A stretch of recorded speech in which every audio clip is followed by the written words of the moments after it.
And so Aniela being the only lady amongst us, I mean, would have to dedicate the show to her today. And that means we'll talk all things Arsenal for 1.5 hours. You are saying something? You do. You know, football can humble you. Oreku, football can teach you humility. I'm beyond humble. You know, it's just this April. This girl didn't want us to hear anything besides I am beyond humble. Terry, in all this, when your elders are speaking, listen. Everybody saw this coming. Tony Mess would rush in a movie, but when Peter Doce speaks, he listens. At least for the cult. I'm sorry, darling. Please. Who is that? Sorry, what? Darling. Well, darling, no, insisto. Mr. O'Darling, no, and yet, insisto. Talk about insisto. There's a player called Insisto. He plays for. Mr. O'Darling, insisto.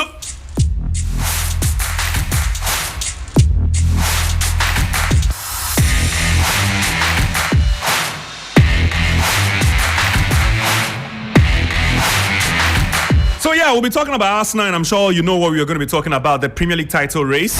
And then we'll be previewing the UEFA Champions League semi-final second leg, games. And then we'll be looking at the Premier League relegation battle as well. I mean, Ghanaian interest there. I'm sure you'll be asking why I would want to be focused on the likes of Leicester or Southampton or whatever. But it's because we have Ghanaian interest there. The likes of Kamaldeen Sulemana and Mohamed Salisu. What is going to be happening to them?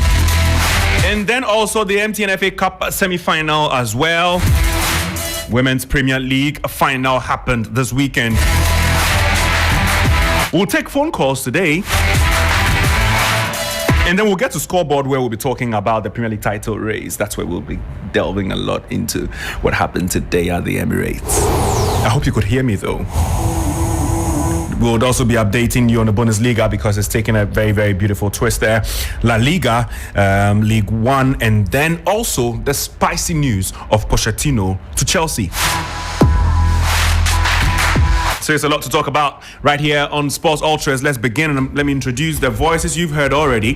Oreku Ampofo is with me. Oreku, good evening. Good evening. All I know is that today, in fact, this weekend, if your team didn't lose, say hi.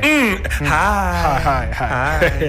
Aniela, I didn't get hi from you though, but Aniela Alote is also here in the studio with us. Aniela, can we get a hi from you, please? Goodbye. Oh, goodbye. That sums up Aniela's weekend. And just so you know, in case you're not watching us on Facebook, Aniela is in all black. Even her hair is black. I mean, it used to be blonde. And she's in dark shades. Catwoman. Ania. Because my celebrations have been cut short. This obviously is to prevent us from seeing the tears. I must admit I've been crying. Yeah, you know, I've had a lot of nightmares about Haaland. Our condolences. Beautiful stuff here. But now we start the conversation. And we'll be starting in the UEFA Champions League because there are 2 games to expect this week. And where's Kelvin though? Where's Kelvin? Bill Shen.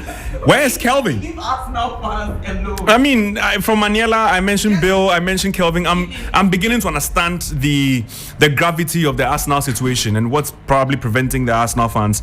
But I mean, big ups to Aniela for turning up. You know, still showing a brave face in the midst of atrocities. I mean, today your fans could paid top pound, but still could not watch the full game.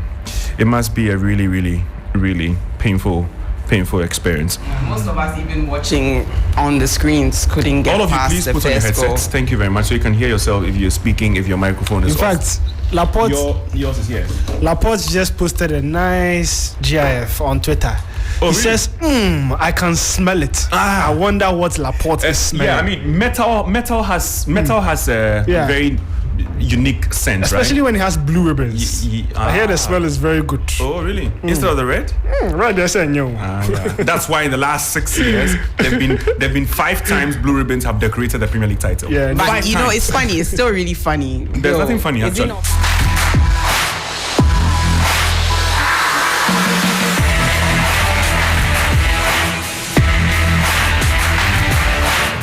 Aniela thinks that she can say anything she wants. Kelvin, I've been looking for you. Being the coolest head amongst the Arsenal fans. Mm-hmm. In fact, I blame Kelvin. Oh, you blame him? I blame Kelvin. For what because exactly? He said keep the faith. And you said what? It was lonely at the top. you said Arsenal was like air. You can't catch us. You can't arrest him from. We'll get to scoreboard, and today I'm not messing up the lineup. Today we are doing the Champions League. We'll come back to Arsenal. Okay. But for now, it's the Champions League, guys. Yeah. And we have AC Milan after their disastrous. First of all, let's use 2 minutes to review what happened in the course of the week, playing against Inter Milan, losing as miserably as they did. Because, I mean, the Champions League, you don't expect to go 2 goals down in the first 15 minutes and consider it a hard-fought game there. So let's review that game and then talk about their game coming up again against Inter. Who goes first on this one? Well, I mean, I was personally surprised with the performance of AC Milan in the first 15 minutes. Defensively, they were shambolic, and Inter Milan capitalized. Dzeko capitalized, Mkhitaryan capitalized, and they couldn't get back from it. And that also transcended into the weekend as well. They didn't perform so well, and it had to involve ultras stopping the players and trying to advise them after the game. There is an interesting video today where the ultras were having a word with the entire team. So the coach and the players of AC Milan, and the ultras, I don't know what they were telling the players, but the players had their hands, at their back, like when a student is listening to a headmaster. Yeah, or when Manchester City will be lifting the Premier League trophy, how Arsenal fans will be looking. I mean, I don't know how you guys have planned to witness the occasion. So, I mean, this is inside information that we cherish. Yeah, but I mean, when it comes to Italian ultras, they are really, really serious. If you mess with them, they can mess with you, and then your career can go downhill. You can ask Mauro Icardi about it. I mean, he had an incident with the Inter ultras. So, I mean, but AC Milan still have a chance. It's still San Siro. It's still the same ground as Inter Milan. They are both used to... The only, backtrack of this is they are both used to the ground. So it's going to be difficult for them to, say, okay, it's their ground, so they can really beat Inter Milan, because Inter Milan are also used to that same ground. And Inter seem to have a good enough squad to take them to the final. But, I mean...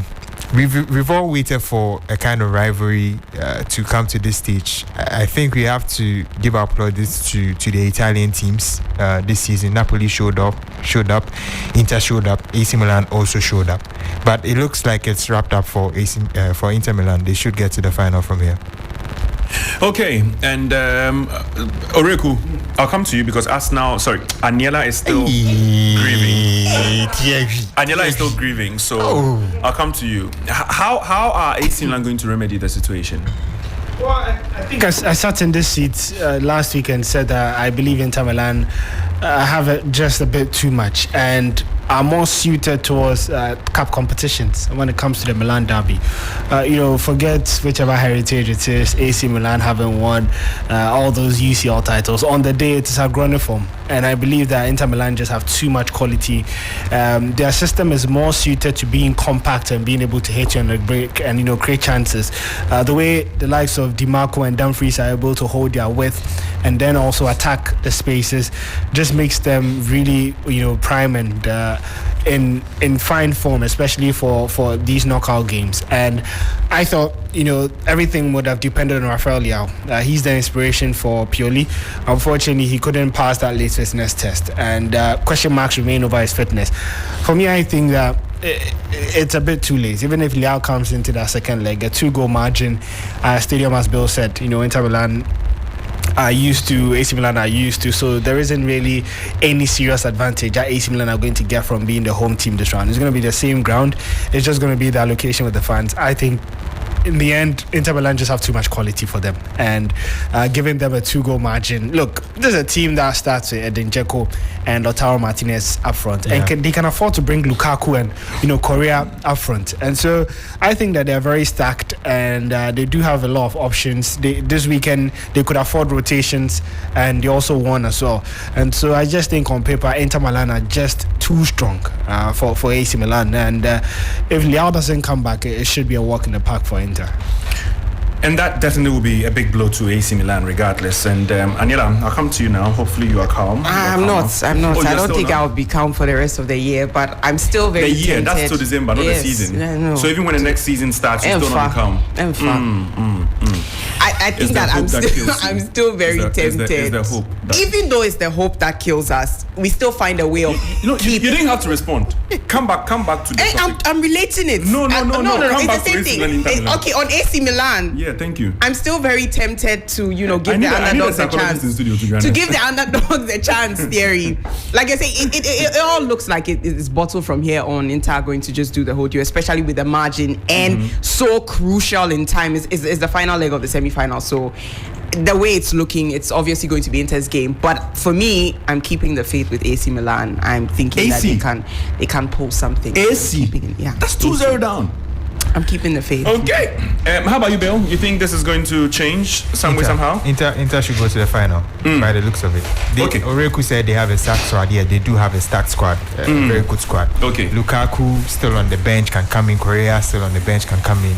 I mean, the midfield is good. Mkhitaryan is good. I mean, the rest of the squad, they are strong enough to get to that final. Kelvin, AC Inter. Yeah. I think it was a bit disappointing to see how AC Milan played that first leg game, especially as the home team. But going into the second leg, Inter have almost everything done.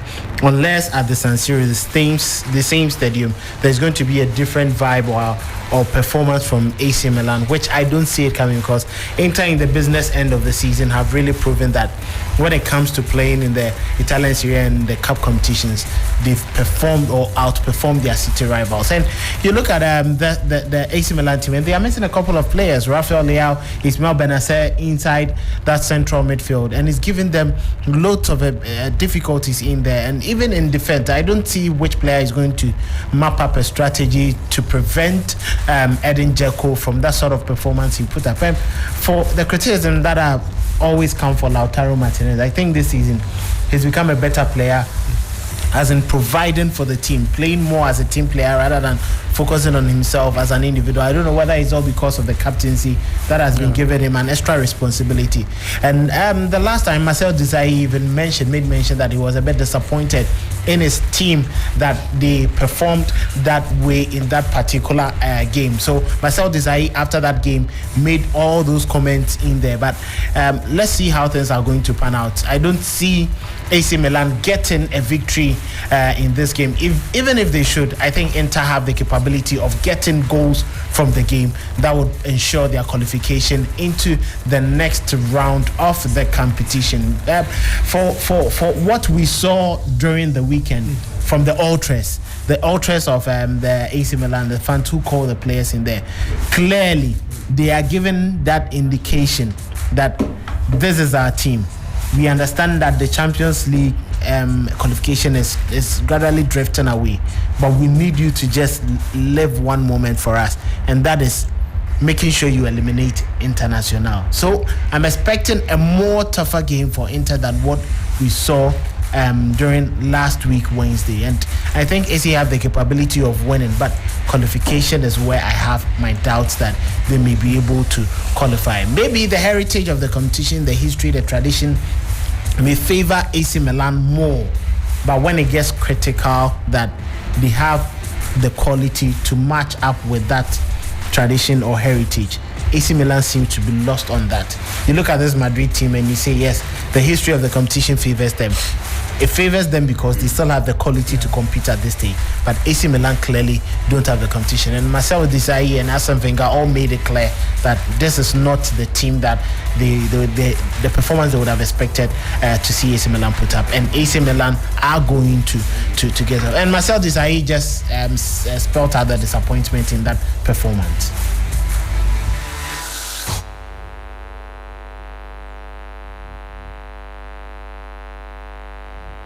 The bench is not at the level when you look at it. No one can really come back and make the difference. With Leao not in the squad, and you could see that there's no magic. Diaz did not bring something extra. Eventually Messia. So honestly, I'm scared that Milan cannot make it away And when you play at Inter with the crowd, with the fan, then you feel that you are in a different environment, even though you have the same dressing room that you are used to over every weekend.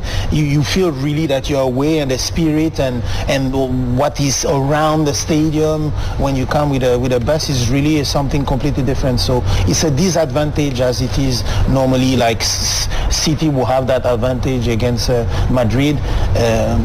Inter will have it again, and I don't see AC Milan again coming back to the level that we're expecting, because there's a lack of quality, and Arsene said it, they are a little bit down in this period.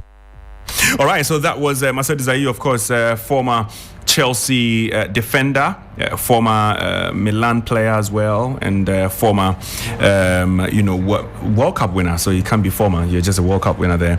But let's move from him. Let's go to another defender. This time it's Fikayo Tomori, a man who knows a lot about Manchester City from his time in England. Now he plays for AC Milan, and fortunately for him, they might not meet, Man City in the final. Fortunately for him, but it's against Inter Milan, a derby over there, and he was speaking about that next game that they must win. Just the way we started the game, conceding 2 goals early on like that. The first one from a corner, obviously disappointing, and then to concede straight after. And yeah, it was difficult, but it's only the first game. We can't let our heads up. Obviously, we were disappointed because this was the home leg, in front of our fans, and we wanted to take a positive result going into the second leg. But as well, if we play with the right intensity, then we can put them in a bit of bother. I think in the second half, if we got the last pass or the last shot, just a bit more determination, a bit more anger, I guess you could say, then yeah, I think we could have scored, but obviously just disappointed, but we can't dwell on it. We have to move on to the next game. You can talk plenty. I didn't Some of us have learned this the hard way. So you make sure that your hope levels are low. But that's the beauty of football theory. You just what's happening to you is beautiful. I didn't know it. It's beautiful. It looks sad. Let's take a listen to Adinjaku, the man on the other side, Inter. Yeah, we still played away. Obviously, like I said before, probably we could have scored another goal, which probably would be better for the second leg. But we are happy with the 2-0, knowing that on the paper we played away games, so we have experienced team. We won the first game, and I think in the second game we will get there even more, give him even more for that fight. All right, now let's go straight to the other game, and that's Manchester City against Real Madrid. And this is a big one, big one. And it's because Manchester City drew 1-1 against Real Madrid at the Santiago Bernabeu, and would make sure, or have to make sure, that they win at home in England. Is that happening, Aniela? I honestly believed that at the Santiago Bernabeu, Manchester City were going to pick up a win. I don't know why, but I just had this inclination that was what was going to happen. In the end, it was a 1-1 draw, and I can confidently say that City were, completely outplayed in that game. Just that towards the end they managed to save things a little for themselves, but getting on to their home grounds is a different story altogether, and we're seeing the kind of the kind of team that Pep wants to build, and he's doing it brilliantly. So Arsenal has been on the receiving end of that, and everybody's seeing that. But I honestly do think that City still have it in them. Real Madrid, they're kind of masters of this competition theory, if we are being honest, and one would expect that they'll keep doing it over and over again. But I think that this is a different Pep. This is not a Pep that we're going to see and everybody be like, oh, this overthinking Pep, this, that. Oh, well, you never know. Yeah, but no, you're not sure about everything. How can I be sure? Terry, how can I be sure when I believe? There's the moment you make a prediction and someone doubts you. You're like, yeah. You learn it the hard way. Being an Arsenal fan, you are just, a series of unfortunate events waiting to unfold. Yeah, a series of unfortunate events. Okay, Kelvin. There is Man City against Real Madrid. Yes, that's the biggest game for the semi-finals, and I think in the first leg we saw the quality from both sides. Real Madrid, excellent quality. Even that, Man City are deemed not to have played their best football. Yes, it's because you are playing against Real Madrid. You don't want to open up too much. I think Pep was a bit defensive, and that is what I credit Pep Guardiola for this season, or even through his entire coaching career. This is a team that defends so well. Defensively, they are well organized. You see Pep's teams, then seamlessly their attack, their build up from defense to attack is always seamless. But when it gets to the crucial moment for them to defend, it's always a bit of a problem. And it even happened last season when they played against Real Madrid in this same competition at the same stage when they were expected to even get to the finals. But this Madrid team, for me, Thierry, has all it takes. The experience at their disposal is just too much to behold for any side. And the only man or the only person who I think can just stop them from winning a competition which has become virtually their birthright is Pep Guardiola and this Manchester City team. That 1-1 draw at the Santiago Bernabeu would be very, very much enough for them to play their biggest game ever for this group of players in their lives, and that is playing against Real Madrid to eliminate them at the Etihad. Pep was more defensive at the Santiago Bernabeu. At home, where City are more comfortable, and especially on the back of winning this afternoon's game in the Premier League by 3-0 after that unfortunate penalty miss that nearly caused Leeds United to draw last weekend. They should be buoyed for a bigger game. But you ask yourself, is he going to open up too much and allow Real Madrid to also have the space up front for Vinicius, Rodrigo, and Karim Benzema to exploit? That is also going to be another question that they would need to be asking themselves. Now, we know Pep Guardiola, just like it happened in the first leg, he didn't want to tamper with anything that happened in the opening 70-80 minutes of the game. So he did not even make any substitution. We were expecting John Stones to even step up in midfield like he'd been doing in so many games, but this time around he had to stay back and help with defensive duties.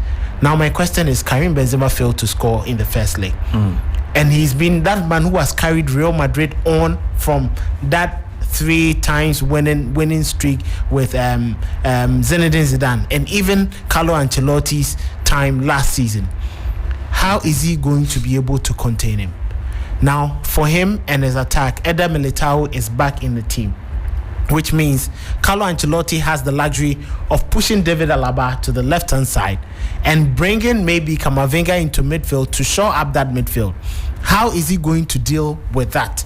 And even if he's going to do that, which players is he going to use in that same system that he would want to use to get rid of Madrid? It's going to be a very, very tight game, but I think this is a game where you expect that the players with how genius they make games easy for their clubs to step up.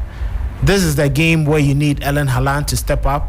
This is the game you need Kevin De Bruyne to be at his best, just like he did at the Bernabeu. This is the game where you need Kyle Walker to be very strong defensively and very aware against Vinicius Jr. It's going to be tough, but I still think Madrid can make it. They don't have a home game or an away game when it comes to the Champions League.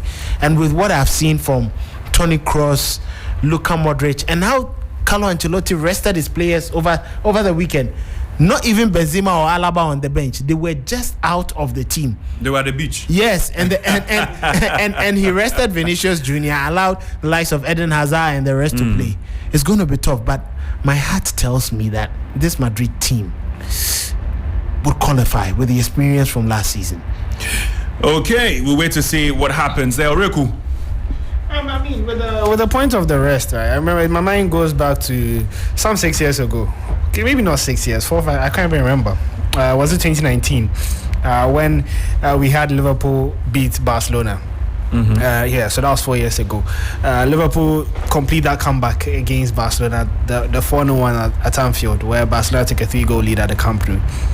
Now, I remember the weekend before, Barcelona already had the league sorted out, and so they rested their whole starting 11. At least this one can't even play 2 players. Yeah, they rested the whole starting 11. Liverpool were, of course, still involved in the league title and played their best players, and even most of their best players were injured. I remember Salah wasn't present for that game, Firmino too as well. But they still came to the game won by 4 goals to 0. What's my point? I think sometimes rest can be overrated. It's the same way Arsenal have been fully rested this season. Why? No, you've competed in just one competition. Can a gentleman land? I mean, if you look at in terms of fatigue, if you're looking at it in terms of fatigue, Arsenal should be more refreshed heading into the title running than Man City. Man City have been playing. We get it. We are ending the season with nothing. We understand. Some of us don't get it. I get everybody understand. Everybody understand. Me, I don't get it. So I want to understand. Sometimes in this part of the season, remaining active and fresh is actually a benefit than a negative. So I do believe that Man City, playing some of their best players this weekend could actually keep them sharper and more confident than those who rested. Than those at the beach. Yeah, sometimes rest is overrated in these times of the year. But then again, I believe this game will be completely tight. It would be difficult. I think it will be close to the Bayern match, even if the scoreline doesn't reflect that. I do believe in terms of how the two teams engage each other, it would be really difficult to separate the two teams. But in the end, we're going to have some quality show. I don't know whether it's going to come from the white for Real Madrid or the blue for Man City. But what I can say is that we've seen a different approach from Pep Guardiola. As Kelvin said last week, I said the same thing or something along the similar lines, that they've accepted that they have to suffer without the ball at times, and that's the difference between this Man City team and any other City team under Pep Guardiola. They embrace and they actually enjoy defending. And I think that actually makes sense, because if you're looking back at the teams that have won the Champions League in recent times, just take your mind back to the last final, Real Madrid versus Liverpool. For large parts of that game, Carlo Ancelotti's men suffered a lot without the ball, and you would think Liverpool deserved to win that game based on the chances created on the day. But Real Madrid made it count when they had to. It's similar to what City have now, that unlike previous years, they don't have to create so much and miss so much because they do have Erling Haaland, and so they do believe that if they're able to keep it compact, they can be able to take that one chance that falls to their clinical striker. And that's the mindset that they've had. Now that they're going into that home tie, the difficult or tricky part is, how does Pep Guardiola approach this? He says that he's seen something that he's going to change. He's going to make a bit of alterations that would make things better for Erling Haaland and the whole team. So I think that gives us a clue that they might attack a bit more. But then again, you can also just lose focus on the quality and threat that Benzema and Vinicius can hold on the counter-attack. But I think that the key part of that game will be whether Camavinga is fit or not. If he's not fit, I think suddenly the ball goes right into Manchester City's court, because I believe Camavinga just has something different to all the profiles that Man City and Real Madrid have. Whether he plays as a left back and comes inside, or he plays in that midfield, he has that energy and technical ability that I don't think any of their midfielders possess to that extent. And so he would be a big miss if he's not able to recover in time for Man City. But even if he plays, I do think in the end Man City are just a bit too motivated. And the confidence is just too high at the moment. For me, the biggest confusion with Real Madrid's continuous success in the Champions League is, how do they stay motivated, to be honest? A lot of the time when you win something over and over again, you lose that adrenaline to keep pushing forward. Some way, somehow, it's almost as if their entire season is about the Champions League. How do you continuously motivate yourself? I'm sure it'll be great. It'll be great stuff for the new players who join, because every new player that joins is hoping this is not a year they decide not to turn up in the Champions League. And so that they also get a hands on the medal. Someone like Tchouaméni, you would be hoping exactly, because then he also wants to win a medal. I think it was the same for Courtois and the Hazards, who have come in and won a couple, I think. And it's that's what beats my mind, because how then do you continuously tell yourself, what do you tell yourself in the dressing room to go onto that pitch when it's not La Liga, it is not the Copa del Rey, it is the Champions League, and you are able to continuously bring on your A game like this? And for someone who hasn't won it before, should be the most motivated, no? If it's about motivation, then Man City should win this easily. I do agree. And for Real Madrid, the interesting thing over the years is that they celebrate each trophy like it's their first. And it gets to a point where you're asking yourself, when are they ever going to get tired? And you're reading comments like Valverde saying that he wants to win the trophy just to match his jersey number of 15, so that they get their 15 Champions League title. It's just mundane stuff like that you see when you have that quality. But I do believe, as an institution, is something that has been ingrained into their mentality, the way they think, that the Holy Grail is the UEFA Champions League. Even if nothing goes well, a Champions League win is enough. I'm sure when you come into the club, part of your orientation, you go into the trophy room and they show you all that, videos and footages of the Champions League, how they won it, and all the drama from Sergio Ramos's late header against Atletico Madrid to when they beat Juventus, to even back in the times of Di Franco's time and all that, just for you to show that the Champions League is Real Madrid and Real Madrid is the Champions League. So I think it just starts with the mentality of the club that before you come in, they want you to think in a particular way, and that has been the good part of their success. For a club like Man City, I think they are now maybe on the other side of that road, now trying to get their players to think like that.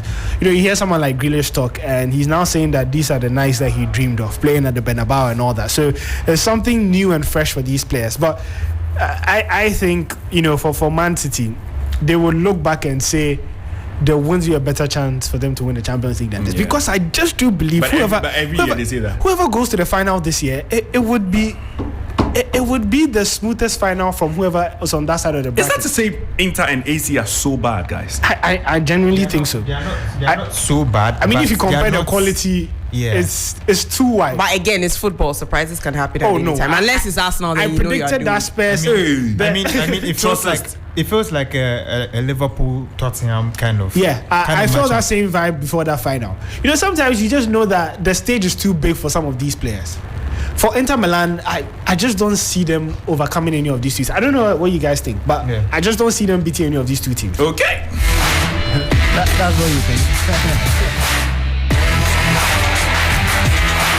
So that is it with the UEFA Champions League. We'll come back here again and discuss what's happening, who is getting into the final. You are still listening to Sports Ultras here on 3FM 927 with me, Thierry Nyan, and I'm in the studio with Rico Ampofo, Kelvin. There's Aniela and then Bill. The last three are Arsenal fans and they're despondent. Sorry. Why did you add this? I need to keep reminding listeners to be kind to you. Bill is true. To be kind to you when they are commenting. Two of them are actually in black, and it just tells you the mood they are in. The other in white, and his slippers are black. Slippers, and the hair is also black. Aniela, are you okay? Aniela wants to make sure that the bracket is big. The barrel must be big. It can't be just she and Bill.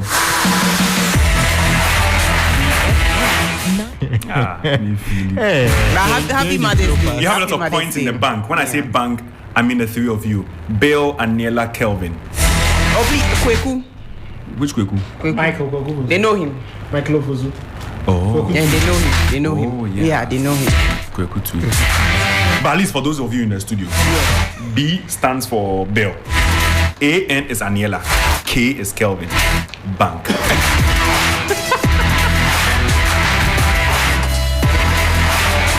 Instead of storing money, you are storing points. Or points in a way. Arsenal is air. You can't catch us.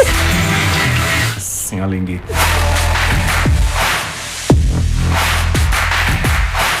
All right, so we move on and we're going straight to. I just saw some tweets from was it 4th January 2023. What did they say? An Arsenal fan randomly saw me this evening.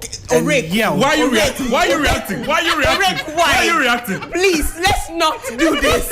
I didn't mention any name. Don't worry, I've put off. An Arsenal fan randomly saw me this evening and yelled, "Is that Aniela Arteta?" The way my eye gets, see, we are winning the league. Forget everybody. 3 laughing emojis.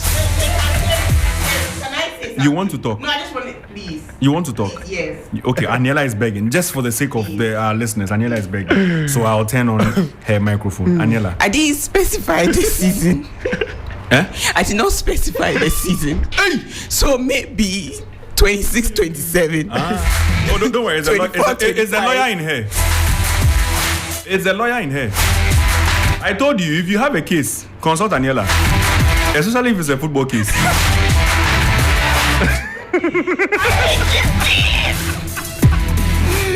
Okay, so still in football, there's Premier League relegation battle. In this case, there's no battle for Southampton because officially they are out. Gone, yeah. Officially, Southampton. If you're a Southampton fan out there, which I doubt any of my listeners are, but I mean, yeah, you have been relegated. And if you're a supporter of both Kamaldeen Suleiman and Mohamed Salisu, Kamaldeen Nangasan, who's a way to Abana or Koya? I mean, how can you sign for a club and just 6 months after? That guy has even sung them. Oh, he did? Yeah. A club pays such a huge amount for you. And you come and you are dribbling corner flag. If you score.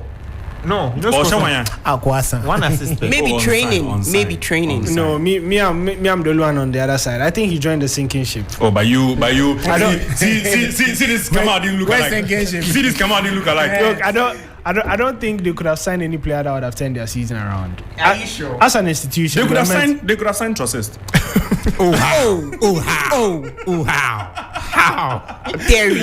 Look, Terry, we are still building. I mean, we heard lots of things when Trossard was signed. See, but why are you worried when teams who are outside the top 10 talk? No, but that's you can't maybe let the them go point, to. Kelvin. Like, we were really, come on, did you know? We were really hot. A former president of this country says he's a dead goat. When we started We are dead goats, so you can't kill us. Didn't we start with them? Anyway, if you look at our predictions from the top of the season, we were hoping for top 4. It's okay. It's okay. Today, Bill was telling me, hey, you've got Champions League. Now we can buy big players. Oh yeah, Exactly. Yes. But outside in the Champions League. in the Champions That is not a lie. That's a fact. Arsenal is what? In the Champions Arsenal League. will be in the Champions League. Will Chelsea play the Champions League? Arsenal is not in the Champions League. Will Chelsea The only teams in the Champions League are AC Milan, Inter Milan. Do Chelsea have a potential? Okay, Anela. Do Chelsea have a potential of playing the Champions League? Hold on. Right now. Then June ending, then Jesus come. Champions League will happen. Jesus. But we still relax. we Chelsea, still- Every evangelist in the world keeps telling us Jerry. that Jesus is coming. we still remember. What if Jesus turns up in June? Then at Will least you play Champions we'll League? take 2017 when we played the last time. but Thierry, And this 10-2 on the aggregate. Europa League how it ends. but Thierry, I want to find out something. I know. Is Chelsea playing the Conference League? We decided to stay out of Europe. You decide. It was a decision. Who took the decision? You see, Who took the decision? sometimes administrative decisions are not seen on the pitch. So no, then give But you, when a club decides that, you know what, we need to go back to the drawing board, so we don't want to participate in Europe. so You then give cannot tell me then what give to you- do, how I run my club. Then You decided you want to win the then- Premier League, and no. it didn't happen for you. Then give I you- said I don't want to play you. then But give in you- any case, No, I said I don't not know. yet done. No, then give you top tier. No. Anela said something. You say It's not yet. Bill say, I never forget. It's left with two But- games but- for us. You see, every time you go on the news and you pray, the prayer is, Father Lord, I want to set confusion in the camp of my enemies. This is the confusion in the camp of my enemies. No, you are not confused. When one says it is not ended, and another says, Anela, hold on. No, Terry, you pain me. Our You objectives have pain me. changed. Our You objectives pain have me. changed. You really. Let's go to Southampton. Who was on the floor? Yeah. It was you. Yeah. So no Arsenal fan speaks at this moment. Yeah, thank you very much. Yeah, I was saying that I look at the caliber of signings that they made. They signed Paulo Noachi, who was arguably the best player in the Belgian league, top scorer, was scoring goals for fun. He came to the Premier League, no goals. Orsic had a good World Cup, came to the Premier League, no goals. Kamaldeen Sulemana came with a good reputation, got just one assist. Yeah, continue. Yeah, I was just saying that, you know, they invested almost 100 million or somewhere close to that in the January transfer window, trying to save their season. But look, no matter how much money you invest, if your coach isn't sure about starting 11, there's no consistency, there's no confidence in the team, the fans don't believe in the team anymore, there's nothing that you can do to save your season. And I said from December that Southampton were going to get relegated right from the moment when they appointed Nathan Jones. I think that's where they lost their season. If you look around that time, that was when Aston Villa appointed Unai Emery. Yeah. That's when Wolves appointed Julian Lopetegui. Teams made decisions that saved their season. Southampton went the other way, and I think that they shot themselves in the foot. A franchise that have left, you know, a very good mark in the Premier League for 11 straight seasons, and it's unfortunate that you know, someone like Kamaldeen Sulemana joins them, especially because he left Rennes for playing time. Yeah. And now you're going on relegation. But I don't see, you know, any of the two Ghanaian players staying there. I don't even think a lot of their players would stay. They will probably get suitors somewhere around to play and show what they are really made of again. But yeah, I think it's just a really bad time for Southampton. And if you look at the quality that, I think the mistake that they made was that they had a long-term plan. They didn't really solidify that, and things got too late and wanted to fix with a short term. For Southampton, they've always taken young talents, developed them, groomed them, and then they can move on from there. But all of a sudden, they got lost in that. There were too many young players, not a lot of experience heads. If you take someone like Ward-Prowse out of the team, that was basically it. They didn't really have anyone in there with experience to be able to help guide the team. And even through all their successful periods, they always had some amount of leadership and experience in there. If you go back to the the Danny Ings time, the Lalana, all the times where Southampton were really good, they had guys who had a good number of games. Most of these players are now starting their careers, and it's rather unfortunate that a good stepping stone for a lot of talent has gone down in the Championship. But there are one team that I think would not be coming back anytime soon, because of how the caliber of players that they have are. If someone like Walcott will stay because he's at the twilight, like we've seen the best of his career. He's probably at the twilight, at the tail end. But they have too many of the young players who are ambitious, like Lavia, Bella Kocha, Salisu, Kamaldeen Sulemana, Jenepo. All of these guys will want to move on and wouldn't want to spend a season in the Championship. So it's rather unfortunate. But I think it may be too tough for them to come back, next season. But when Ureku started and he said Onuachu was scoring goals for fun, or Sitch did well in the World Cup, what did Kamaldeen Sulemana do? Oh, at the World Cup, he turned up against Uruguay. Kamaldeen was the fastest player at the World Cup. And then okay. He was the fastest player at the World Cup.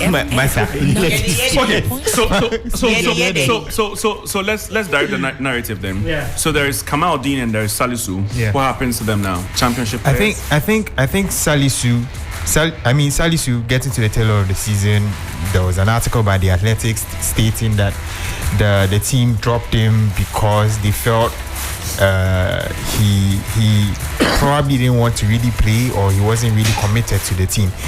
So I think the kind of relationship that he would have with Southampton by this time, it would have been damaged beyond repair. He would want to move, and he's the kind of defender that is a dream for a lot of teams.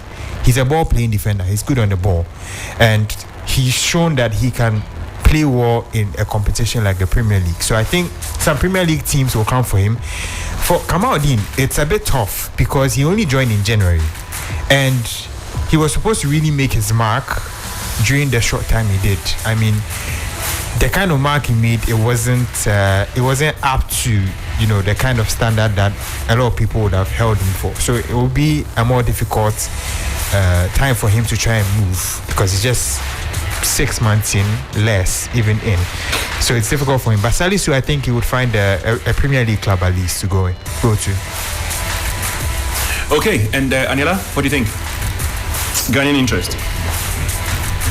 In the meantime, let's stand by the predictor, please. 92.7. Why? Why what? Isn't it part of No, but what's the point of the season now? What's the point of football anyway?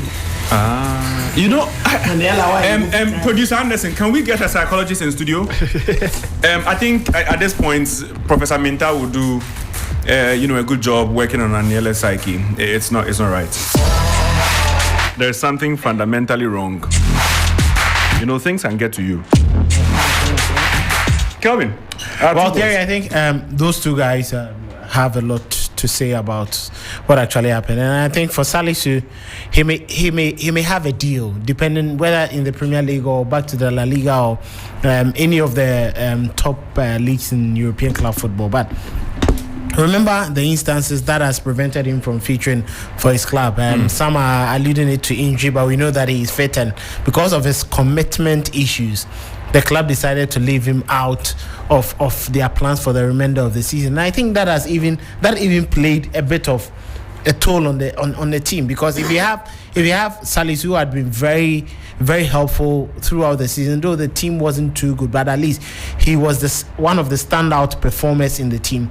You couldn't have allowed your egos, and I think the club could have probably agreed with him in a better way that, fine, if you are not renewing your contract, just give us the reward of helping keep us in the Premier League, and then maybe after we keep our status in the Premier League, you can decide to leave. I think that is where issues may come in. Clubs may ask, is this player too committed? How is commitment like? Is he going to just become a liability on us when it gets to the critical moments where we need him the most? That will probably be an effect on him. But I think that with the quality that he possesses, we've seen defenders in the Premier League. I'm not sure, and Obona is better than this guy, Salisu. No, I'm not sure Kiwior is exceedingly better than Salisu. I'm not sure Rob Holding, or it's not like I'm not sure. Rob Holding is not better than Salisu. No, let me be blunt. But Badiashile is not better than Salisu. Oh, he is. Why? Badiashile. Bedia too. These players are not better than Salisu. I just hope that he gets that team. But for Kamaldeen Sulemana, he's the player that I'm thinking. Most clubs want players who are performing and all that, but does he have the numbers to back his game? That is where the problem lies. For someone who is an outside forward, if you are not given assists, you should be able to score goals. Ask yourself, how many key passes, how many assists, how many goals? You look at his dribbles, and even in the final end that the product should be at least seen, how many shots on target does he even have to force goalkeepers to make saves out of the efforts that he has? I think these clubs look at all these statistics and contributions before they get games. The reason why, like, Wilfred Zaha will get all the hula baloo about his dribbles and all that, but his end product, he has a little bit of it that clubs would want to get him on board. But ask yourself, does Kamaldeen Sulemana have that end product? Does he have it? That is where I think there is a problem. But if Southampton managed to sell him for the same amount, or maybe a bigger amount than they did, that would be a plus for them. But if they are going to run at a loss and they should dispose him off, I think it will be great. The championship may be good for him because of the way he runs with the ball. But ask yourself, even in the championship, can he be very productive? And that is where the difficulty lies. Southampton can't afford to pay him in the championship. Okay, that's he is. If you take away Ward Prowse, he is the highest paid player in the team. They can't afford to pay him in the championship. How much is he earning? I can't say the amounts, but he's the second highest paid. There's always a possibility of a return, so let's keep them. Unless he's going to negotiate a salary reduction. But under the circumstances, maybe we could see a loan. And considering, yes, so because he signed a 4-year deal. So considering that he considers himself Premier League material, Arsenal could get him in. Yeah. For what? Martinelli backup. So, how about that? For what? Listen, I think his profile fits. You guys might think I'm having a dig at you. No. But I think his profile fits. Arsenal don't need a player like Kamaldeen Sulemana. We have Reece Nelson already. Yes. So what do you want to do with Kamaldeen? If you want to that's do why he's on loan, so he's not going to be. What profile is Gary talking about? Relegation, championship quality. Reece Nelson has played less games than Kamaldeen. He made more of an impact anyway. He made more of an impact. He joined a sinking ship, so he wasn't a problem. Can you imagine? She's saying relegation quality. Who is your number one goalkeeper? Where did he come from? Yeah. Ramsdale, how many times has he been? That's really rich coming from you if you want to go that route. No, but I mean, I'm just saying that the fact that someone has been relegated, it doesn't mean he's bad. What profile is Gary talking about that it fits Arsenal? Jamie Vardy could be playing a championship. He's not a bad striker. No, nobody is saying Kamaldeen It's just is bad, circumstance. but I mean, he just could fit your team. It's okay. No. Kamaldeen. That's a reach. We already have people that may do what he does. But less with the choice. I know, right? Yeah, right. Already second place, not so shabby. What sort of butlers are you? But Chelsea can buy him. Oh, we have Mudryk. We have. You have who? We have too many players. What is he doing? We have Sterling. We have Sterling. We have Mudryk. We don't want another speedster. We have a lot of those people. After the season, Gra had to do another channel. Pulisic guys. We don't need more. So that's too much. So you say Kamaldeen? No, you said you know they need another Charlotte. That's three. For Chelsea standard. But hey, Charlie. today, You better say something that's today my dad decided to send me a VN. Laughing at me. Can I please listen to the VN? Can we all listen to it? Yeah, why not? He spoke in fancy, by the way. Don't worry.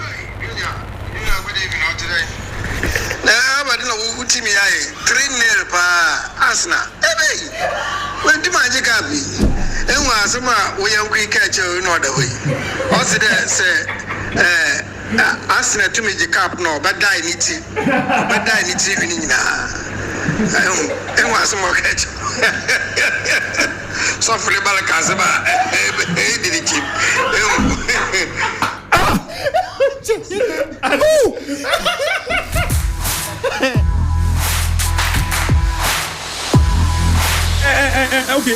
Okay. So I want to play this again. You see, for the benefits of those who didn't hear. Okay. We go again. Hey, Junior, good evening all today. Now, but no, who team I 3-0 pa Arsenal. Hey, when the magic happy. And was some we are quick catch in other way. Also, there say, Arsenal to me the cup no, but die niti. Or but die niti winning na. And was some more catch. So for the Balakazaba, did it keep. No, Arsenal, cry.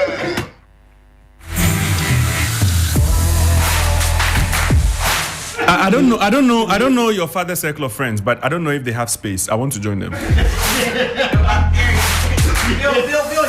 Bill is really going through it because at home, at least you are going through it in the office. You are going through it on social media. You are going through it at home. See, what pays me the most is if my dad sends me VNs. It's not football matter. Yeah. It's like, how are you doing? That kind of thing. Yeah. Today. Na Bill not and then today. Soft on the bar can't send that part over me. See your puppy a big guy. So, in case you're wondering whose voice we're listening to, that's Bill's father's voice. I don't know what team he supports though. What team does he support? He's a Chelsea fan. Like you. Makes it even more interesting. We need more voice notes like this, okay? Anila, your mother hasn't sent you any. No, my voice mother would just say it's not looking good. It will be fine. Don't sit too close. So your mother is an Arsenal fan by association. Because of you. Yeah. So consolation there. I will start associating with your mother so that she knows she knows a better team. You cannot kill your mother early. We will not allow you. All right, so guys, let's talk about women's football here in Ghana, and it was another. It's a repeat victory for Ampem Dakwa, over Hasaka's ladies, and definitely they are dominating, aren't they? Definitely, Terry. I think that when it comes to title defense, it's a very serious matter, and not a lot of people can do it. And so if you are able to, that obviously goes to show, just your pedigree. I think Doris Bedwell but Man City did it.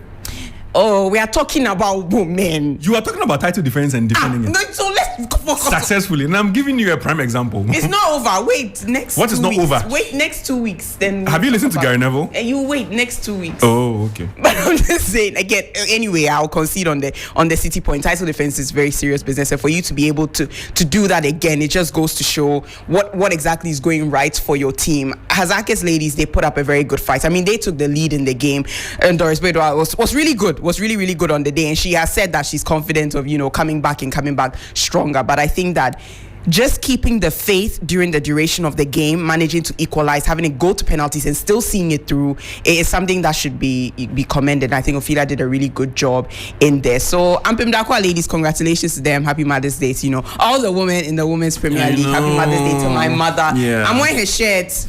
Oh, really? I took her bracelet, took her watch. I'm always taking things from her. Yeah. But I think I'm ladies. And happy Mother's Day to all Arsenal fans, the ladies. So please add sorry. And happy Mother's Day. Special mention to the Chelsea women's team who beat Manchester United to the FA Cup final. In the FA Cup final to the title. And one I'm never we know. But this is an interesting response to a tweet when I posted a picture of you and said you're not a happy woman. Someone responded, and his name is David Chester. He says, maybe she is Arsenal fans. The guy said maybe Aniela is Arsenal fans. You are plural, you.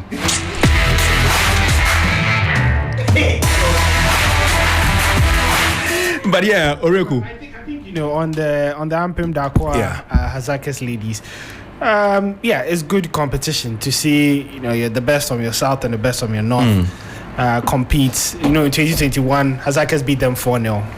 2022, Ampem Dakwa got their revenge, won on penalties 5-3, and I think this year they won on penalties 5-4. And so I don't know whether there's some small geometric progression there, but I think aside these two teams, we have to start looking at creating a more competitive league.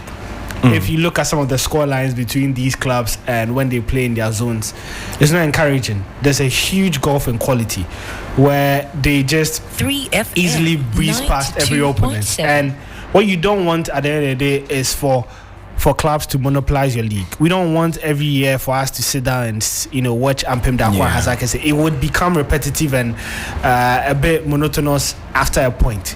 So how are the FA and the Women's Premier League Board going to ensure that they empower other teams? Because I think the golf has to do with the resources. These clubs, because they go far and they get prize money, get to go to Africa, get exposure, and so their players are more known and they get to sell them for more money. They are getting more resources. And you look at clubs like Rich City, who just recently got promoted and went through the whole season without winning a game. How are they going to close the gap between themselves and maybe Hazakis ladies? If we don't start thinking about that, we're just going to see the same final each year and each year and each year again. And what that would do is that it's going to make the league less attractive, and people will just get tired of it. So perhaps that's one area that they have to look at in terms of improving the league. Yeah, don't mind Oreku. It's okay if City keep winning the league over and over again. Let's push some more support to us now. Is it? No. I don't think it is. I think we all need to come together to stop them. I don't know how we are going to do that though. but hopefully the Premier League, would formulate something that says, like CBG. So this will be like a consolidated Premier League clubs, come together. So there's one manager that we decide to go against Gajada, and then we pull resources so that we surrendering Enzo Fernandez, we getting Bukayo Saka, someone bringing someone. Why you getting Bukayo Saka? Oh, he's the best player in your team. He's the best player in your team.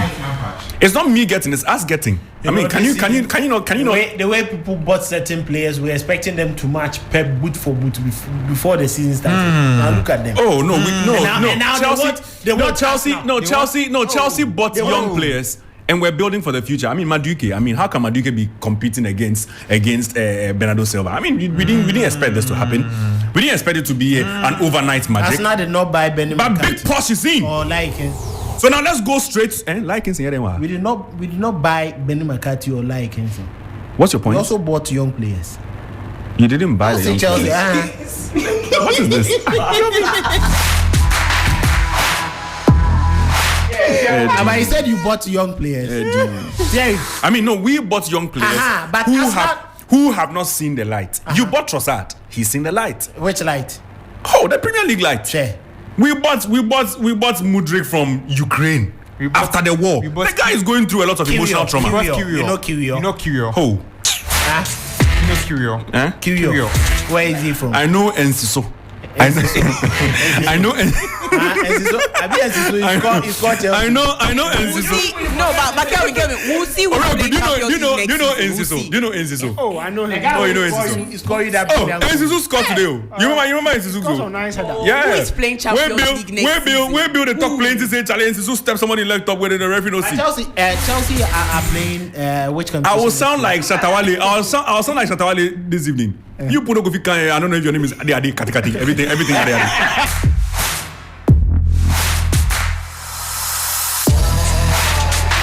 You keep mentioning strange names there.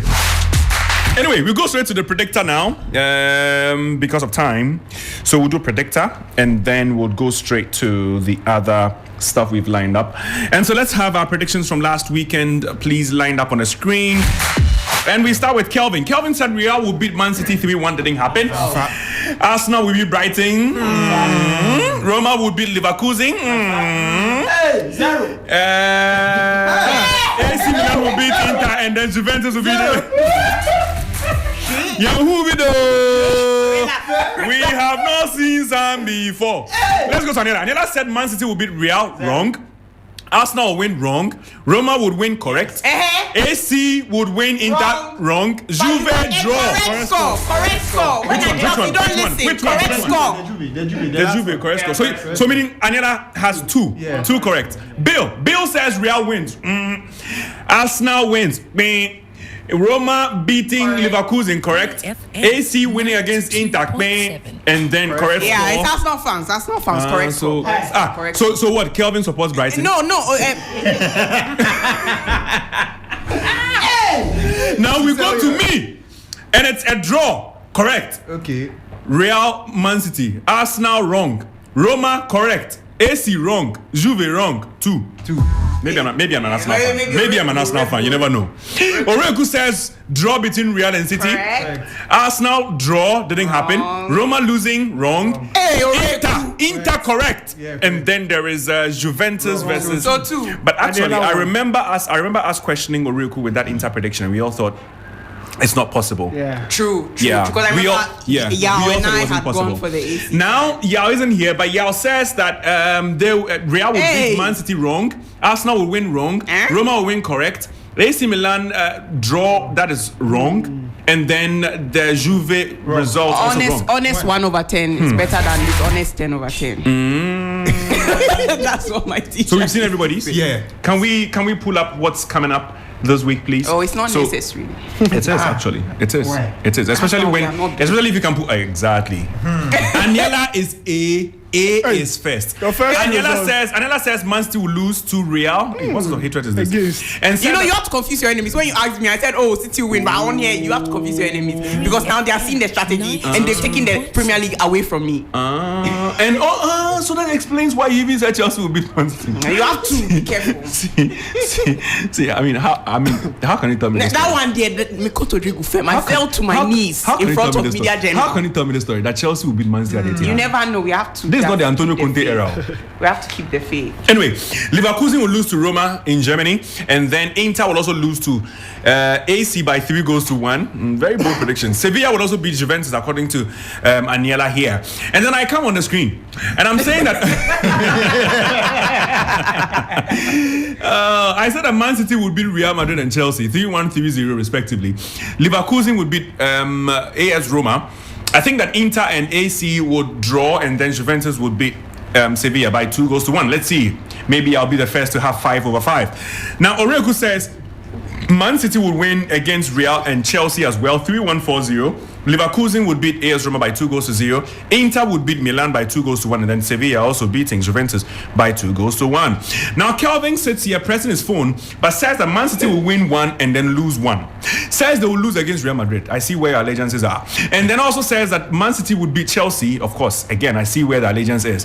And then said that Leverkusen would beat Roma by 2-1. And Mourinho hater there, and says that Inter Milan would lose to AC by 3-1, and the same score line as Aniela, and also said that there will be a draw between Sevilla and Juventus. Yao is not here, and he said that Manchester City would lose to Real and beat Chelsea. Also says that Roma would beat Leverkusen in Germany. Inter would beat Milan again by 2-1, and then this time Sevilla beating Juventus by 2-1. These are predictions. But there, honestly, maybe it's good that. Did Bill come? Did yours come? Okay, so this Bill says that Man City would lose to Real and beat Chelsea by 4-0. An Arsenal fan wishing and hoping for the best. And said that Leverkusen. And said that Leverkusen would draw 1-1 against AS Roma. Milan would, AC would beat Inter by 2-1, and then Sevilla would beat Juventus by 2-1. Our predictions are done. Like if Yao day here, I would cry. Let's talk about cry. Let's talk about the Premier League title. I think we've spoken a lot about that. And there's also news. Yeah, so we'll come back to. So we still go back to Arsenal, because Arsenal. So now we can break it down. Manchester City news. After today's, there's news. There's news. Which news? There's News 360. News 360. What's that?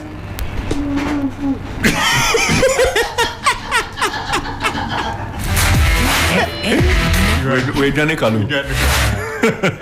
Man City are top of the Premier League after 35 games. They have 85 points. There's Arsenal after 36 games with 81 points. Now, just these two. Now, we have 4 points between these two sides. But as it stands, Arsenal have 2 games to play. Should they win those 2 games, they would go 87, right? And that's only 2 points above Manchester City, who only need to now win 1 game. Yeah, 1. And should they do that against Chelsea, That's it. that's it. That's it. It's done. Yeah. It's done. Brillianto. Oh. After And that game could be against Chelsea. And even with that, if Arsenal end up losing to Nottingham Forest, When is that game? that will be before the City game. So it's midweek. I believe it will be the weekend. But Weekend? Is it midweek or weekend? No, I think weekend. It's weekend, yeah? Yeah. Oh, Weekend. I thought it's something that would be like a Wednesday, Thursday, so we can watch in the office. Oh no! You know, and all No. So if Arsenal lose to Nottingham Forest, City would have been confirmed winners even before they kicked the ball. Ooh. Yeah, It's a sad distance.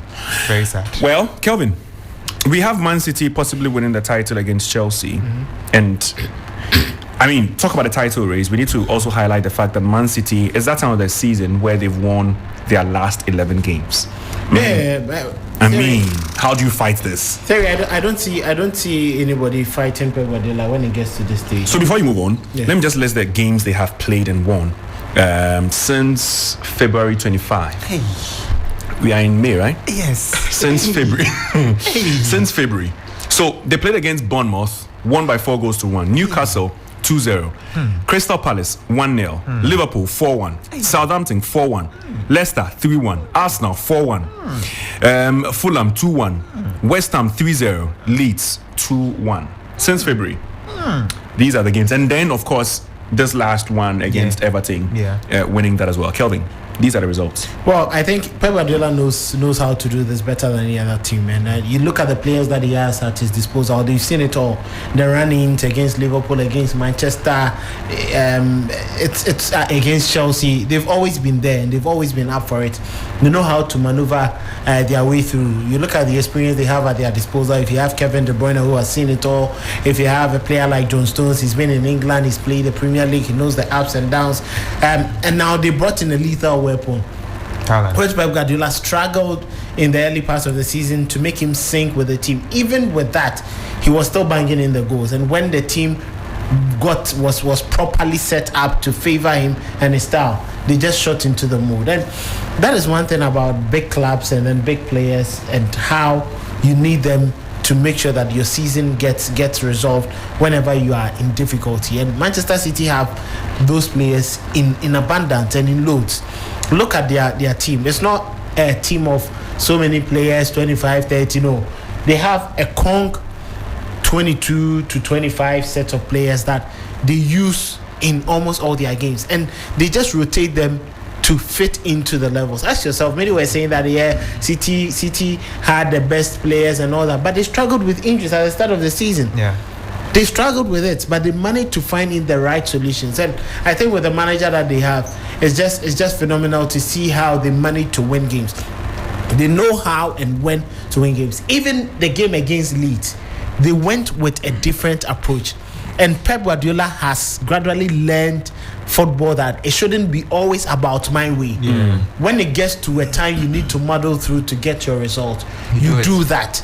And against Leeds, he went for the proper English football, direct football, hit it to Haaland, he breaks it down, we get our players running in, Haaland will get into the box, and we can capitalize on it, and Ilkay Gundogan capitalize on it to score. Even today against Everton controlled the game for almost the first 25 minutes, but just when they hit into their grooves, it was bang bang, and they got in their goals to get the victory. And I think that is what Arsenal are missing. In today's game against Brighton, you could see Arsenal had the opening chances.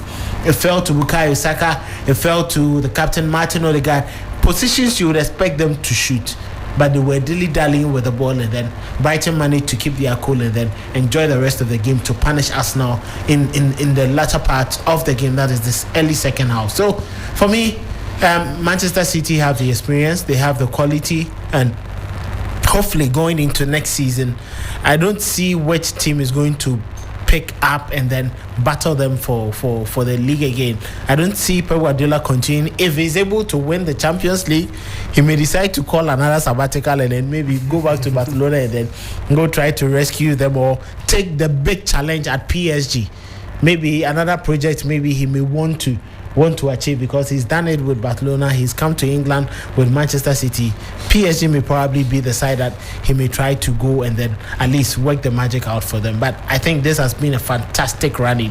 You look at Arsenal's last 7 games and the results, and you ask yourself, is this the side that wanted to win the English Premier League? No, it would never happen when you are a team and you want to win the league and you are losing games. As let's get into it. I think you've mentioned that of Manchester City, but I'm sure Rico would help me try get the Arsenal games, but I think I have it here. Let's get the Arsenal games that Arsenal failed to win in the run into the league title. Okay, so Southampton is yes, one. Liverpool Southampton is another. The draw against Southampton, the draw against Liverpool, the draw against West Ham, and then lost to Manchester City, a win against Newcastle, and then there was another win, and then today a loss to Brighton. You don't lose points to struggling Southampton. You don't lose points to West Ham if you want to win the league. You don't lose points to Liverpool when you are leading 2-0 at Anfield and you should win a game. And if you are battling someone for the league title, you don't lose a game to them by trying to play just like them and then they hit you back. And I think this is the same team, Arsenal team, that bottled it last season to prevent them from qualifying for the Champions League. It's an upgrade this season, but it's not enough. And Mikel Arteta knows he has a lot to do if he wants to get to the level of his mentor and someone he worked under, Pep Guardiola. Never has a Premier League club with as many points, that's Arsenal, 43, at a stage, in January of the season, not won the league or lost the league. Hey, Arsenal won this. So they are record breakers when it comes to that. Because at the time they were top of the table, 43 points, everyone thought they were going to win. And that's when the stat came up that they were going to win. And Arsenal is funny that when players come to play 1-2 games, they excel. You think they are going to do you good. Today, Jorginho, Nkosopa. Hey! All right, so let's move on. Let's move on from Arsenal. Let's go straight to the German Bundesliga. Because it's also very interesting there. Although in Germany, for the first time at this stage, we don't know who wins their title. Although we know who wins the title. I mean, how does that sound? Borussia Dortmund beat Borussia Mönchengladbach by 5-2 yesterday. Same day that Bayern Munich also silenced Schalke by 6-0. So you see what Dortmund can do, Bayern can do better. And so that's what happened over there. And what it means for the standings is that Bayern Munich, after 32 games, have 68 points. Borussia Dortmund, after 32 games, have 67 points. There's an 18-team league. So what it means is that they play 34 games. 34, yeah. 34. Games. So 2 more games in the season. Yeah. Bayern play Leipzig next. That's crucial. Tough. Let me see if I can find the fixtures for both teams.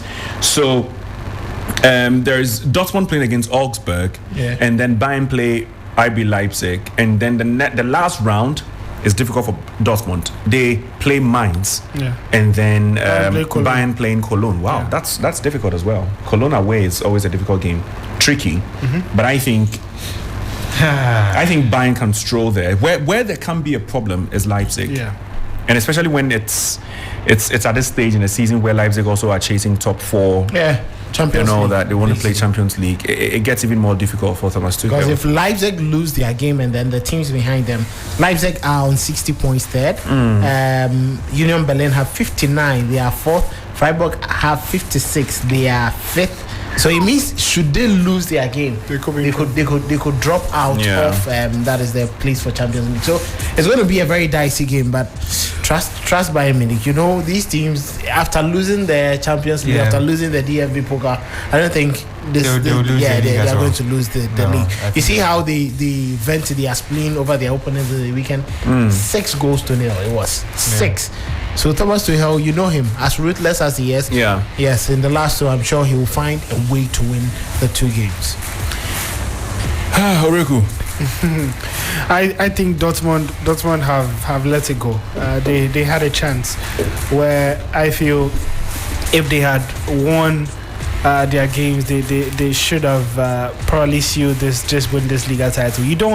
The thing about Bayern is that you don't see them slipping a lot too many times, and this has been a unique season for them because they've had issues of the pitch where they've had to change coaches and all that. And Dortmund unfortunately couldn't capitalize on this. I think that they'll look back at that draw against Bochum and be kissing their teeth and really biting their fingers that if they got the win there, their destiny would have been in their own hands. Now they have to depend on RB Leipzig, but Dortmund have come close. They've come close for a while now. Dortmund have always been chasing Bayern whenever they've won the title for the past 10 years. So it's difficult for them to mentally go beyond the fact that and say to themselves that they are going to be better than Bayern this year. So that's a barrier that they probably have to break. But if there's any year to do it, I still believe it has to be this year. And I don't remember the last time we had a Bundesliga race being this tight with 2 games to go. And absolutely no one would have guessed that if you look around the top 5 leagues in Europe, the Bundesliga would have been the last to be decided. And so maybe there is some hope there for Dortmund. But I believe next week should settle it. I just checked the head-to-head between Bayern Munich and Leipzig. And you'll be surprised. In the last 11 games they've played since 2018, Leipzig have not won. Bayern Munich have won quite a number of them. And since they started playing against each other in 2016, Leipzig have won only once against Bayern Munich. So it's a very poor record against Bayern. Especially when they're going away. It's going to be difficult. Yeah. It's going to be difficult. And that against Cologne as well. Bayern always win against Cologne besides friendly games. Yeah. I mean, these are the facts, but any investor will tell you sometimes it goes wayward. Yeah, it could go anyway. But Nkunku is back, so that's a boost. The Chelsea bound Nkunku. Yeah. Yes, okay. So that's a boost for Leipzig. Maybe you can team up with Werner. Yeah.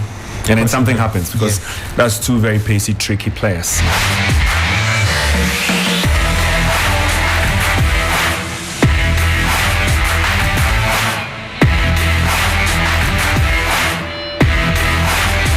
Kelvin wants to have a word. Yeah, Theory, I think the CAF Champions League is getting interesting. We are in the semi-finals of the competition. Yeah. And it started on Friday. Al Ali traveled all the way to Tunisia to defeat Esperance 3-0. That's huge. 3-0. And I was surprised. And Percy Tau got a brace. And it clearly tells you the reason why some of these clubs invest so much in players. I think he's $12 million. Yes, and he's on a $100,000 a month contract. Contract.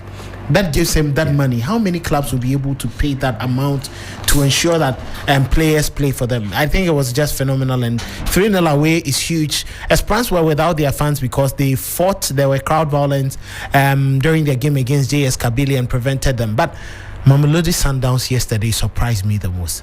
They were with the defending champions away with that athletic club, and it was goalless with 9 men. They played for about 47 minutes with 10 men, and in the final minutes that Brazilian Alejandro also got a red card. And they seem to be a well-knit team, and Piso Mosimani has even alluded to the fact that this is a proper team that has been assembled with very young players and then mixed experienced players with it. I think Neo Maema was the one who got that first red card, and it was a disappointing one. But you look at the team, they have Peter Shalulile, the top scorer. They have Cassius Melula, who was even playing from the bench. They have Mvala, they have Mukwena, very brilliant players who play for the Bafana. And in post, they have Ronwen Williams, and they've added one Moroccan, Boutaïl, into their central defense. And I think it's something great. You look at the sort of performance and you ask yourself, imagine Asante Kotoko had to folk in far away Morocco or Egypt or Tunisia. In this conversation? Say imagine them with 2 red cards or 1 red card and then playing against these sides. I think credit to South Africa and their investment in football and how they are going to do it. But we are just sending them a message. They can do this in club football. When you get them in the national team, we would always dispatch them with ease. We would always get rid of them with ease. And I think something good will be coming up. And credit to Daniel Lai. He was the man in charge of the Sundowns game. He was very excellent. I watched the game. He was brilliant in there. His decisions, together with Kwesi Champon-Brobe, the first assistant referee. So I think with all the vilification Daniel Lai gets at home, I think he proved why consistently he's being invited for CAF competitions. Now out of the VAR room, he took charge of the game, and I think he's just setting up a good mile for himself ahead of the African Nations Cup that will be coming up in Cote d'Ivoire next year. Okay, so we'll wait to see how that works exactly for those still in the competition. We'll be opening the phone lines very shortly, and let me just announce the phone lines is 0592-928-795. I repeat, 0592-928-795, and then 0208-227-290. 0208-227-290. We discussed quite a number of things. The Champions League semi-final, matchup between Man City and Real Madrid, AC Milan, Inter Milan. We've discussed Kamaldeen Suleiman and Salisu and the fact that they've been relegated. We've also discussed Women's Premier League. We've discussed Arsenal and Manchester City and a title race. The Bundesliga as well. We go straight to the La Liga because at this moment, as it stands, we all know Barcelona, are de facto champions of La Liga. 85 points. They are currently beating or winning against Espanyol by 2-0. Real Madrid have bottled it, having a long time ago, especially at the Clásico. Atletico Madrid, surprisingly, they lost to Elche, a side that have been relegated by a goal to nil. Shambolic performance there, but fourth are Real Sociedad in the standings there. Now, we'll be doing a bit of Ligue 1 because yesterday, currently happening actually, is Marseille against Angers, and it's 1-1 at this moment. But Clermont Foot also beat Lyon by 2-1 in a surprising result earlier today. Yeah. PSG, a 10-man PSG beat a 10-man Ajaccio by 5-0. Mbappe among the scorers there, to keep their hopes of winning the Serie A alive. The Ligue 1. Yeah. So it means that if they win their next game, the League, not the Serie A, sorry. If they win their next game, they are going to be crowned champions, and I think it will be good for them. They've had a very terrible season with all the inside rumblings, the Mbappe, Messi, Neymar issues. I think it hasn't really helped their cause. And do you guys think their coach Gautier? You think he stays? I think PSG would be looking forward to him staying because but we are hearing Jose. The project is they want to build a very youthful team and rely on young players to come up. I think the investment is getting too much and they haven't had the benefit from it as they would have expected. So they will want to change the path. But if Jose is coming, don't trust me, they are going to invest again. Do you think Jose comes? No, in the first place? I don't think Paris Saint-Germain. That's one ego-filled player, a manager in a dressing room of. If it comes, it means you are investing. Yeah, especially when they're trying to move away from that. With what I'm seeing, they're trying to go for more younger players who have more hunger and drive. And so they want to move on from these Galactico signings, which have never really worked for anyone.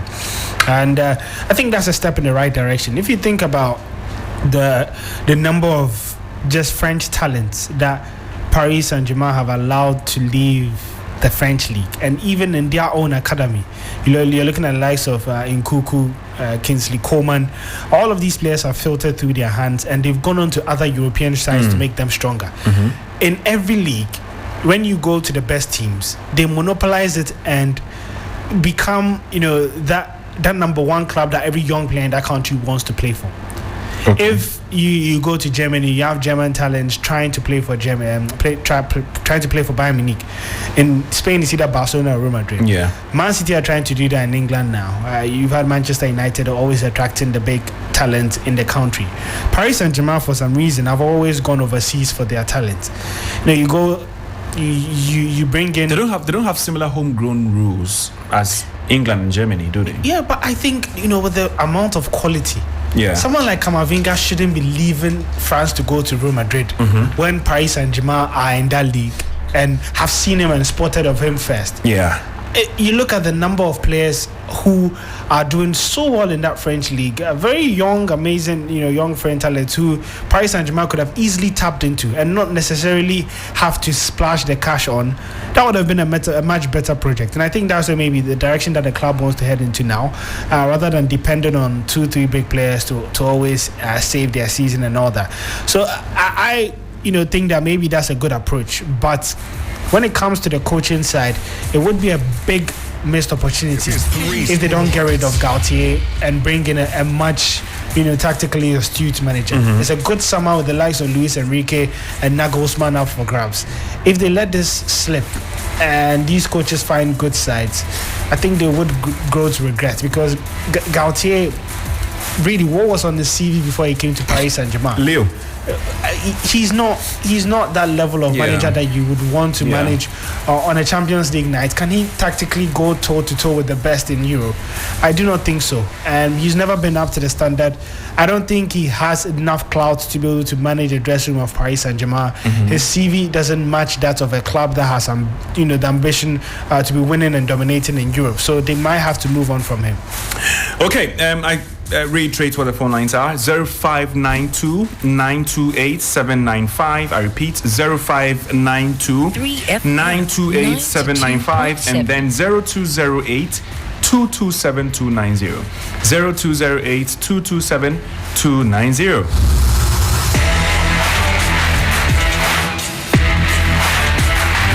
We go straight to talking about managers. Let's discuss Mauricio Pochettino to Chelsea. The deal was agreed yesterday, according to multiple sources there. What kind of manager will he be for Chelsea, and what are Chelsea fans to expect? Riku? Well, for Pochettino, it's difficult to weigh in because he's been away from management for a while now. And the last time we saw him was at PSG. Yeah, was at PSG a couple of seasons ago. What has he added or subtracted from his philosophy? It would be difficult. But what you want to see is a manager who has moved on past one bad move. I think the Paris Saint-Germain, although he won the La Liga, he won the Liga, sorry, it wasn't something to write home about, and his time at the club was a bit underwhelming, considering that he wasn't really able to gain control of the dressing room or with regards to the big players. But it's not really his fault. It's just an institution which is not well functioning in terms of how the hierarchy is supposed to run, and who's supposed to report to who and all that. And so I think he chose the wrong club, the right club at the wrong time, where things were a bit disorganized, and so you can't cut him some slack for that. 3FM, I think he has enough credit in the bank with what he's able to achieve with the likes of Tottenham, where he had limited resources. When he went to Tottenham, they were not used to Champions League football. He changed the mentality. He slowly brought them into the elite in England, and now you look at where Spurs have been after. I always say that the quality of a manager is shown when he leaves, and you look at the impact immediately at the club. Spurs have just never found their foot again since Pochettino left the club. Look, he took them to the peak. That was the Champions League final, where he was making top four back to back. At a point, he became Spurs were in everyone's top four, and now they became part of the traditional top six. Yeah, people took that for granted, but that's the type of coach. They were a regular 12, 13, sometimes even 16. Yeah, club. Before he came in, and so. But then again, that's where there are issues, Ulrich and Kelvin, because then people feel he got Spurs punching above their weight, but he never really got them beyond the line, even to the line. He never really got them winning any trophy whatsoever, be it FA Cup, the Premier League, or the Champions League. Once they got to the final, and even that was a bit fortuitous considering the semi-final drama against Ajax. So people keep asking, is he the man to take Chelsea to the next level? Chelsea are used to winning. If any manager comes through, regardless the position Chelsea are in, they expect to win trophies. I think my only concern, I think Pochettino is a good coach. Tactically, we've seen him leave his imprint in La Liga from Espanyol to when he came to England first, and also turned Southampton into a mega side, finishing the top 8 consistently.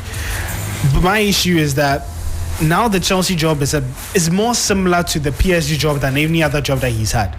He's heading into a chaotic team. a team with egos, a team with a lot of, I would call snowflakes, as Ole Gunnar Solskjaer would say. You know, there are a lot of pruning that has to be done to that Chelsea team. Yeah. He has a lot of resources, something that he has not performed best with. You know, there's some coaches who always do well when there's limited expectations, limited resources. At PSG, he had the opposite of that, and we didn't really see him maximize that.